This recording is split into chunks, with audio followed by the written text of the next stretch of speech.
अस्सलामुअलैकुम जी नाजरीन, अज दे विलाग दे विच मैं तुहाडे नाल लाहौर इछरा दे इलाके दे विच एक ऐसा अफसोसनाक वाक़या पेश आया कि एक वाशरूम दे विच 10 साल दी बच्ची जिहड़ी आ मुर्दा हालत दे विच पाई गई। ਉਹਦੀ ਮੁਕੰਮਲ ਤਫਸੀਲਾਤ ਅੱਜ ਦੀ ਇਸ ਵੀਡੀਓ ਦੇ ਵਿੱਚ ਮੈਂ ਤੁਹਾਡੇ ਨਾਲ ਸ਼ੇਅਰ ਕਰਾਂਗਾ। ਇਹ ਵਾਕਿਆ ਸੋਸ਼ਲ ਮੀਡੀਆ ਦੇ ਉੱਤੇ ਬੜਾ ਵਾਇਰਲ ਆ ਔਰ ਹਰ ਬੰਦਾ ਇਸ ਟਾਪਿਕ ਦੇ ਉੱਤੇ ਵੀਡੀਓ ਬਣਾ ਰਿਹਾ। ਉਸ ਦੇ तमाम तर ਹਕਾਇਕ ਜਿਹੜੇ ਨੇ ਅੱਜ ਮੈਂ ਤੁਹਾਡੇ ਸਾਹਮਣੇ ਰੱਖਣ ਲੱਗਾ, ਬੜੇ ਗੌਰ ਨਾਲ ਸੁਣਨਾ। ਇਹ ਵਾਕਿਆ ਜਿਹੜਾ ਲਾਹੌਰ ਇਛਰਾ ਦੇ ਇਲਾਕੇ ਦੇ ਵਿੱਚ ਆ, ਇਤਿਹਾਦ ਕਲੋਨੀ, ਉੱਥੇ ਦਾ ਇੱਕ ਵਾਕਿਆ ਆ। ਉੱਥੇ ਇੱਕ ਫੈਮਿਲੀ ਰਹਿੰਦੀ ਆ, ਫੈਮਿਲੀ ਦੇ ਸਰਬਰਾਹ ਦਾ ਨਾਮ ਆ ਮਲਕ ਅਦਨਾਨ। ਮਲਕ ਅਦਨਾਨ ਦੀਆਂ ਇਹ 3 ਬੇਟੀਆਂ ਨੇ ਤੇ ਇੱਕ ਬੇਟਾ। ਪਹਿਲੀ ਬੇਟੀ ਆ ਉਮਲ ਖੈਰ, ਜਿਹਦੀ ਉਮਰ 14 ਸਾਲ ਆ ਤੇ 8ਵੀਂ ਕਲਾਸ ਦੀ ਸਟੂਡੈਂਟ ਆ। ਦੂਸਰੇ ਨੰਬਰ ਤੇ ਆਂਦੀ ਆ ਨਈਮਾ, ਜਿਹਦੀ ਉਮਰ 10 ਸਾਲ ਆ और 6वीं क्लास की ये स्टूडेंट आ। ये वाक़या इस लड़की दे नाल पेश आया। तीसरी इन्हां दी बेटी आ नसीबा, जिहदी उम्र हैगी आ 7 साल और यह 3री क्लास की स्टूडेंट आ। ये तीनों भैणां एक ट्यूशन सेंटर दे विच इकट्ठियां ही इक्को जगह ते ट्यूशन पढ़दियां ने। हुण ट्यूशन सेंटर वालियां दी फैमिली दा जिहड़ा बैकग्राउंड वो इस तरह कि 2 भैणां ने जिहड़ा ट्यूशन सेंटर चलांदियां ने। इन्हां दे वालिद दा नाम अब्दुल रऊफ आ। अब्दुल रऊफ जिहड़ा आ, इहदे जिहड़े बेटे ने ਉਹ ਆਪਣੇ ਆਪਣੇ ਕਾਰੋਬਾਰ ਕਰਦੇ ਨੇ, ਆਪਣੀਆਂ ਆਪਣੀਆਂ ਨੌਕਰੀਆਂ ਕਰਦੇ ਨੇ। ਟਿਊਸ਼ਨ ਸੈਂਟਰ ਦੇ ਨਾਲ ਇਹਨਾਂ ਦੇ ਬੇਟਿਆਂ ਦਾ ਕੋਈ ਤਾਲੁਕ ਨਹੀਂ। 2 ਬੇਟੀਆਂ ਨੇ ਜਿਹੜਾ ਟਿਊਸ਼ਨ ਸੈਂਟਰ ਚਲਾਉਂਦੀਆਂ ਨੇ ਤੇ ਜਿਹੜਾ ਇਹਨਾਂ ਦਾ ਵਾਲਿਦ ਆ ਅਬਦੁਲ ਰਊਫ, ਇਹ ਜਿਹੜਾ ਆ ਇਸ ਦਾ ਵੀ ਕੋਈ ਤਾਲੁਕ ਨਹੀਂ ਇਹਦੇ ਨਾਲ। ਹੁਣ ਜਿਹੜਾ ਮਲਕ ਅਦਨਾਨ ਆ, ਇਹ ਰਕਸ਼ਾ ਡਰਾਈਵਰ ਆ, ਬੱਚੀਆਂ ਦਾ ਬਾਪ ਜਿਹੜਾ ਇਹ ਰਕਸ਼ਾ ਚਲਾਉਂਦਾ, ਰੋਜ਼ੀ ਰੋਟੀ ਉੱਥੋਂ ਹੀ ਕਮਾਉਂਦਾ ਆ। ਤੇ 3 ਬੇਟੀਆਂ ਇੱਕ ਬੇਟਾ ਇਹਦਾ।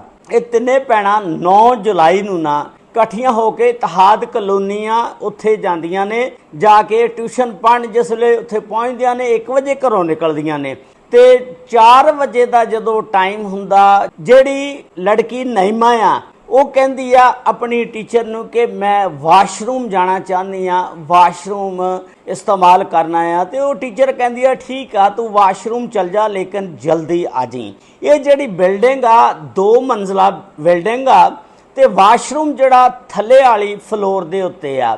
ਤੇ ਤਕਰੀਬਨ 25 ਤੋਂ 30 ਸਟੂਡੈਂਟ ਜਿਹੜੇ ਨੇ ਇੱਥੇ ਪੜ੍ਹਦੇ ਨੇ। ਸਟੂਡੈਂਟ ਜਿਹੜੇ ਨੇ ਤਾਲੀਮ ਹਾਸਲ ਕਰਨ ਵਾਸਤੇ ਟਿਊਸ਼ਨ ਸੈਂਟਰ 'ਚ ਆਉਂਦੇ ਨੇ।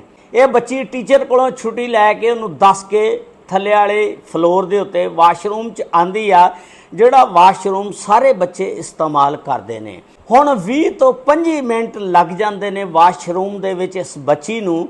ਤੇ ਜਦੋਂ ਲੱਗ ਜਾਂਦੇ ਨੇ, ਜਿਹੜੀ ਛੋਟੀ ਭੈਣ ਆ ਨਸੀਬਾ, ਉਹ ਆਪਣੀ ਬੜੀ ਭੈਣ ਨੂੰ ਉਮਲ ਖੈਰ ਨੂੰ ਕਹਿਣ ਲੱਗਦੀ ਆ ਕਿ 25 ਤੋਂ 30 ਮਿੰਟ ਹੋ ਗਏ ਨੇ ਤੇ ਹਜੇ ਤੱਕ ਨਈਮਾ ਜਿਹੜੀ ਆ ਵਾਸ਼ਰੂਮ 'ਚੋਂ ਪਿਸ਼ਾਬ ਕਰਕੇ ਵਾਪਸ ਨਹੀਂ ਆਈ ਹੈਗੀ। ਤੇ ਕੀ ਰੌਲਾ, ਜਾ ਕੇ ਵੇਖ ਕੇ ਆ। ਉਹਦੀ ਭੈਣ ਕਹਿੰਦੀ ਤੂੰ ਜਾ ਕੇ ਵੇਖ ਕੇ ਆ। ਹੁਣ ਇੱਕ ਭੈਣ ਵੇਖਣ ਚਲ ਜਾਂਦੀ ਆ ਵਾਸ਼ਰੂਮ, ਜਾ ਕੇ ਦਰਵਾਜ਼ਾ ਖੜਕਾਉਂਦੀ ਆ ਤੇ ਵਾਸ਼ਰੂਮ ਦੀ ਕੁੰਡੀ ਅੰਦਰੋਂ ਲੱਗੀ ਹੁੰਦੀ ਆ ਤੇ ਦਰਵਾਜ਼ਾ ਨਹੀਂ ਖੁੱਲਦਾ। ਉਹ ਵਾਪਸ ਆਉਂਦੀ ਆ ਕੇ ਕਹਿੰਦੀ ਆ ਭੈਣਾ ਉੱਥੇ ਦਰਵਾਜ਼ਾ ਜਿਹੜਾ ਲੱਗੇ ਆ, ਕੁੰਡੀ ਕੋਈ ਨਹੀਂ ਖੁੱਲਦੀ, ਨਾ ਅੰਦਰੋਂ ਕੋਈ ਖੜਾਕ ਆ ਰਿਹਾ ਨਾ ਕੁਝ ਹੋ ਰਿਹਾ, ਕੁੰਡੀ ਅੰਦਰੋਂ ਲੱਗੀ ਆ। ਤੇ ਭੈਣ ਜਿਹੜੀ ਆ ਉਹ ਕਹਿੰਦੀ ਚੱਲ ਮੈਂ ਵੀ ਚੱਲਦੀ। ਦੋਨੋਂ ਭੈਣਾਂ ਜਾਂਦੀਆਂ, ਜਾ ਕੇ ਵੇਖਦੀਆਂ ਵਾਸ਼ਰੂਮ ਦੀਆਂ। ਹੁਣ ਝੀਤਾਂ ਦੇ ਵਿੱਚੋਂ ਥੱਲੇ ਵਾਲੀ ਸਾਈਡ ਤੋਂ ਵੀ ਝੀਤ ਆ, ਦੇਖਦੀਆਂ ਝੀਤਾਂ ਦੇ ਵਿੱਚੋਂ ਪਤਾ ਲੱਗਦਾ, ਦੇਖਦਾ ਆ ਕਿ ਜਿਹੜੀ ਸਾਡੀ ਭੈਣ ਆ ਉਹ ਨਈਮਾ, ਜਿਹਦੀ ਉਮਰ 10 ਸਾਲ ਆ, ਵਾਸ਼ਰੂਮ ਦੇ ਵਿੱਚ ਡਿੱਗੀ ਪਈ ਆ। ਜਿਸ ਵੇਲੇ ਡਿੱਗੀ ਪਈ ਆ ਫਟਾਫਟ ਰੌਲਾ ਪਾਉਂਦੀਆਂ, ਸ਼ੋਰ ਮਚਾਉਂਦੀਆਂ। ਟੀਚਰਾਂ ਵੀ ਔਰ ਬੱਚੇ ਵੀ ਜਿਹੜੇ ਥੱਲੇ ਆ ਜਾਂਦੇ ਵਾਸ਼ਰੂਮ ਦੇ, ਸਾਰੇ ਮਹੱਲੇ ਦੇ ਲੋਕ ਇਕੱਠੇ ਹੋ ਜਾਂਦੇ ਨੇ, ਦੇਖਦੇ ਨੇ ਝੀਤਾਂ 'ਚੋਂ ਕਿ ਬੱਚੀ ਗਿਰੀ ਪਈ ਆ। ਫੌਰੀ ਤੌਰ ਤੇ ਫਿਰ ਉਹ ਵਾਸ਼ਰੂਮ ਦਾ ਜਿਹੜਾ ਦਰਵਾਜ਼ਾ ਆ, ਕਿਉਂਕਿ ਅੰਦਰੋਂ ਕੁੰਡੀ ਲੱਗੀ ਹੁੰਦੀ ਆ, ਤੋੜਿਆ ਜਾਂਦਾ। ਤੋੜ ਕੇ ਜਦੋਂ ਅੰਦਰ ਦੇਖਦੇ ਆ, ਨਈਮਾ ਜਿਹੜੀ ਆ 10 ਸਾਲਾ ਬੱਚੀ ਉਹ ਗਿਰੀ ਪਈ ਹੁੰਦੀ ਆ। ਪੈਂਦੇ ਉਹਦੇ ਮੂੰਹ ਦੇ ਉੱਤੇ ਛਿੱਟੇ ਮਾਰਦੇ ਨੇ ਵੀ ਸ਼ਾਇਦ ਇਹਨੂੰ ਹੋਸ਼ ਵਗੈਰਾ ਆ ਜਾਏ। ਫੌਰੀ ਤੌਰ ਤੇ ਇਹਦੇ ਵਾਲਿਦ ਮਲਕ ਅਦਨਾਨ ਨੂੰ ਇਤਲਾਹ ਦਿੱਤੀ ਜਾਂਦੀ ਹੈ। ਮਲਕ ਅਦਨਾਨ ਸਾਹਿਬ ਚੂੰਕਿ ਉਹ ਰਕਸ਼ਾ ਡਰਾਈਵਰ ਹੁੰਦੇ ਨੇ, ਰਕਸ਼ਾ ਚਲਾਉਂਦੇ ਨੇ, ਆਪਣਾ ਰਿਕਸ਼ਾ ਲੈ ਕੇ ਆਉਂਦੇ ਨੇ ਔਰ ਫੌਰੀ ਤੌਰ ਤੇ ਬੱਚੀ ਨੂੰ ਚੁੱਕਦੇ ਨੇ। ਸਰਵਿਸਿਜ਼ ਹਸਪਤਾਲ ਲੈ ਕੇ ਜਾਇਆ ਜਾਂਦਾ। ਜੋ ਹੀ ਉੱਥੇ ਲੈ ਕੇ ਪਹੁੰਚਦੇ ਨੇ, ਡਾਕਟਰ ਦੇਖਦੇ ਨੇ, ਉਹਦਾ ਚੈੱਕਅਪ ਕਰਦੇ ਨੇ, ਕਹਿੰਦੇ ਸੌਰੀ ਬੱਚੀ ਐਕਸਪਾਇਰ ਹੋ ਚੁੱਕੀ ਆ, ਫੌਤ ਹੋ ਚੁੱਕੀ ਆ। ਡਾਕਟਰ ਦੇਖਦੇ ਨੇ ਕਿ ਇਹਦੇ ਗਲੇ ਦੇ ਉੱਤੇ ਕੋਈ ਨਿਸ਼ਾਨ ਆ ਰੱਸੀ ਦਾ ਆ ਰਿਹਾ। ਡਾਕਟਰ ਕਹਿੰਦੇ ਨੇ ਕੋਈ ਰੌਲਾ ਜ਼ਰੂਰ ਆ, ਇਹਦੇ ਗਲੇ ਦੇ ਉੱਤੇ ਨਾ ਕੋਈ ਰੱਸੀ ਦਾ ਨਿਸ਼ਾਨ ਲੱਗਦਾ ਆ। ਇਹਦਾ ਵਾਲਦ ਜਿਹੜਾ ਫੌਰੀ ਤੌਰ ਤੇ ਉੱਥੇ 15 ਤੇ ਖੜ ਕੇ ਕਾਲ ਕਰ ਦਿੰਦਾ।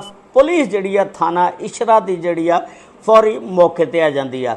ਜਿਸ ਵੇਲੇ ਪੁਲਿਸ ਪਹੁੰਚਦੀ ਆ, ਪੁਲਿਸ ਜਿਹੜੀ ਆ ਉਸ ਦੀ ਲਾਸ਼ ਨੂੰ ਪੋਸਟਮਾਰਟਮ ਵਾਸਤੇ ਚੁੱਕਦੀ ਆ, ਪੋਸਟਮਾਰਟਮ ਕਰਵਾਉਂਦੀ ਆ ਔਰ ਆਪਣੀ ਤਹਵੀਲ ਦੇ ਵਿੱਚ ਲੈ ਲੈਂਦੀ ਆ।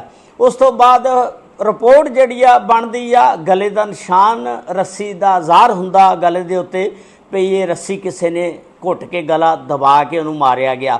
ਲੇਕਿਨ ਹਜੇ ਤੱਕ ਫੋਰੈਂਸਿਕ ਰਿਪੋਰਟ ਜਦ ਤੱਕ ਨਹੀਂ ਆਏਗੀ, ਫੋਰੈਂਸਿਕ ਰਿਪੋਰਟ ਦਾ ਮਤਲਬ ਹੁੰਦਾ ਉਂਗਲਾਂ ਦੇ ਨਿਸ਼ਾਨ ਗਲੇ ਦੇ ਉੱਤੇ ਜਾਂ ਕਿਸ ਤਰ੍ਹਾਂ ਕੋਈ ਇਸ ਤਰ੍ਹਾਂ ਫੋਰੈਂਸਿਕ ਕਰਦੇ ਨੇ, ਰਿਪੋਰਟ ਬਣਾਉਂਦੇ ਨੇ ਵੀ ਕਿਹਦੇ ਨੇ ਨਿਸ਼ਾਨ। ਹੁਣ ਉਹ ਫੋਰੈਂਸਿਕ ਰਿਪੋਰਟ ਆਏਗੀ ਗਲੇ ਦੇ ਉੱਤੇ ਵੀ ਉਂਗਲਾਂ ਦੇ ਨਿਸ਼ਾਨ ਕਿਹਦੇ ਨੇ। ਉਸ ਤੋਂ ਬਾਅਦ ਮੁਲਜ਼ਮ ਨੂੰ ਫਿਰ ਟਰੇਸਿਆ ਜਾਏਗਾ।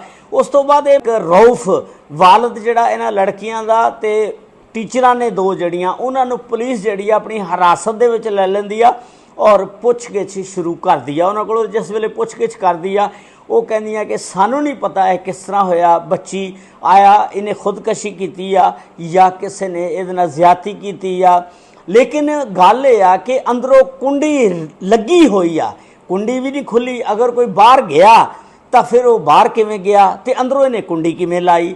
ਇਹ ਬਹੁਤ ਸਾਰੇ ਸਵਾਲਾਤ ਨੇ। ਇਹਨਾਂ ਸਾਰੇ ਸਵਾਲਾਤ ਦਾ ਜਵਾਬ ਜਿਹੜਾ ਇਹ ਪੁਲਿਸ ਦੀ ਤਹਿਕੀਕਾਤ ਤੋਂ ਬਾਅਦ ਹੀ ਪਤਾ ਲੱਗੇਗਾ। ਦੇਖੋ, ਅਗਰ ਕਿਸੇ ਬੰਦੇ ਨੇ ਜ਼ਿਆਦਤੀ ਕੀਤੀ ਆ, ਜ਼ਿਆਦਤੀ ਕਰਕੇ ਫਿਰ ਉਹ ਕੁੰਡੀ ਖੋਲ ਕੇ ਕਿਵੇਂ ਨਿਕਲ ਗਿਆ ਬਾਹਰ, ਕੁੰਡੀ ਤਾਂ ਲੱਗੀ ਸੀ ਅੰਦਰ। ਇਹ ਮੈਨੂੰ ਆਪ ਨਹੀਂ ਸਮਝ ਆਈ ਵੀ ਇਹ ਕਿਸ ਤਰ੍ਹਾਂ ਵਾਕਿਆ ਹੋਇਆ। ਲੇਕਿਨ ਗਲੇ ਦੇ ਉੱਤੇ ਰੱਸੀ ਦਾ ਨਿਸ਼ਾਨ ਵੀ ਹੈਗਾ ਤੇ ਇਹ ਵੀ ਸਮਝ ਨਹੀਂ ਆਈ ਵੀ ਰੱਸੀ ਦਾ ਨਿਸ਼ਾਨ ਕਿਵੇਂ ਆ। ਇਹ ਬਹਰਹਾਲ ਪੁਲਿਸ ਦੀ ਤਹਿਕੀਕਾਤ ਤੋਂ ਬਾਅਦ ਹੀ ਸਾਰਾ ਕੁਝ ਸਾਹਮਣੇ ਆਏਗਾ। ਪੁਲਿਸ ਜਿੰਨੇ ਵੀ CCTV ਕੈਮਰੇ ਉੱਥੇ ਲੱਗੇ ਨੇ, ਉਸ ਟਾਈਮ ਦੇ ਦੌਰਾਨ ਜਿੰਨੇ ਵਜੇ ਬੱਚੀ 4 ਵਜੇ ਗਈ, 4:30 ਵਜੇ ਤੱਕ ਬਾਹਰ ਨਾ ਆਈ, ਇਸ ਦੌਰਾਨ ਉਹ CCTV ਕੈਮਰਿਆਂ ਦਾ ਸਹਾਰਾ ਪੁਲਿਸ ਲਏਗੀ, ਦੇਖੇਗੀ ਇਸ ਦੌਰਾਨ ਇੱਥੇ ਵਾਸ਼ਰੂਮ ਕੌਣ ਗਿਆ, ਘਰ ਦੇ ਵਿੱਚ ਕੌਣ ਆਇਆ, ਕੌਣ ਗਿਆ, ਕਿੱਦਾਂ ਨਿਕਲਿਆ।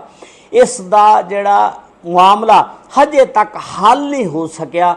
ਫੋਰੈਂਸਿਕ ਰਿਪੋਰਟ ਆਏਗੀ ਤੇ ਫਿਰ ਹੀ ਪਤਾ ਲੱਗੇਗਾ ਕਿ ਇਸ ਬੱਚੀ ਦੇ ਨਾਲ ਜ਼ਿਆਦਤੀ ਕੀਤੀ ਗਈ ਜਾਂ ਗਲਾ ਦਬਾ ਕੇ ਮਾਰਿਆ ਗਿਆ ਮੁਬੱਯਨਾ ਤੌਰ ਦੇ ਉੱਤੇ। ਲੇਕਿਨ ਇਹ ਸਾਰਾ ਕੁਝ ਪੁਲਿਸ ਦੀ ਤਹਿਕੀਕਾਤ ਤੋਂ ਬਾਅਦ ਹੀ ਪਤਾ ਚੱਲੇਗਾ। ਇਸ ਦੇ ਮੁਤਲਕ ਤੁਸੀਂ ਵੀ ਆਪਣੇ ਖਿਆਲਾਂ ਦਾ ਇਜ਼ਹਾਰ ਜ਼ਰੂਰ ਕਰਨਾ ਔਰ ਨਾਲ ਚੈਨਲ ਨੂੰ ਸਬਸਕ੍ਰਾइब, ਲਾइक, शेयर और फेसबुक पेज ਨੂੰ टिकटॉक ਨੂੰ फॉलो ਜ਼ਰੂਰ ਕਰ ਲੈਣਾ। ਅੱਲਾਹ ਤਾਲਾ ਸਭ ਤੇ ਰਹਿਮਤਾਂ ਫਰਮਾਏ। ਅੱਲਾਹ ਤਾਲਾ ਸਭ ਦੀਆਂ ਧੀਆਂ ਭੈਣਾਂ ਬੇਟੀਆਂ ਦੀ ਇੱਜ਼ਤਾਂ ਮਹਿਫੂਜ਼ ਫਰਮਾਏ। आमीन सुम्मा आमीन। अस्सलामु अलैकुम व रहमतुल्लाहि व बरकातहू।